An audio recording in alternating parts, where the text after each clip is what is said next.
पनिया पिलाई दी है जाएंगे कफन ओढ़ाई दी है टूटत ही जब प्राण गे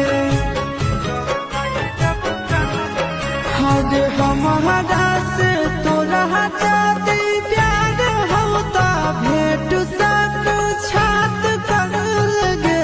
आगे सुनाया गावा हो घर की पाटनवा में आके मुलाकात कर